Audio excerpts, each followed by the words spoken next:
ఇక ప్రారంభమైన వెంటనే అసెంబ్లీ వాయిదా పట్టంపై బీఆర్ఎస్ తీవ్ర అభ్యంతరాన్ని వ్యక్తం చేస్తోంది. ఒక్క నిమిషంలోనే సభ వాయిదా పట్టం అసెంబ్లీ చరిత్రలోనే ఎప్పుడూ జరగలేదు అంటున్నారు. సభ్యులు ప్రజల్ని అవమానించేలాగా ప్రభుత్వం వ్యవహరిస్తోంది అంటోంది బీఆర్ఎస్. ఇంత ముఖ్యమైన అంశాల్లో ప్రభుత్వానికి ఆతృత ఎందుకని బీఆర్ఎస్ ప్రశ్నిస్తోంది. ఇవాళే కేబినెట్, ఇవాళే అసెంబ్లీ నిర్వహించాల్సిన అవసరం ఏంటని ప్రశ్నించారు. ఆగ మేఘాల మీద అన్ని ఒకే రోజు చేయాల్సిన అవసరం ఏంటని బీఆర్ఎస్ నిలదీస్తోంది. కేబినెట్ అనుమతించక ముందే మంత్రులు ప్రకటనలు చేయడంపై కూడా బీఆర్ఎస్ అభ్యంతరం వ్యక్తం చేస్తోంది.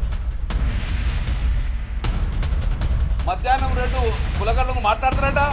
నిమిషం మాట్లాడి మా పోతందుకు మేమేమన్నా అనాథలకు గౌరవించి అనాథలు మమ్మల్ని అంటే మాకు ఈరోజు ఇచ్చే గౌరవం ఇదేనా?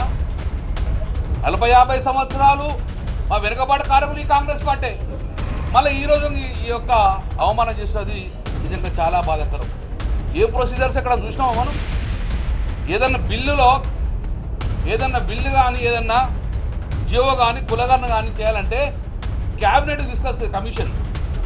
ఆ క్యాబినెట్లో చర్చించి ఏమైనా మోడిఫికేషన్ అమెండ్మెంట్ చేసుకొని అసెంబ్లీకి తీసుకొస్తారు. ఆ బిల్లును అసెంబ్లీ కూడా అమెండ్మెంట్ ఉంటే గిట్ట చేసుకొని దాని తర్వాత సవరణ చేసుకొని జియో ఇస్తారు.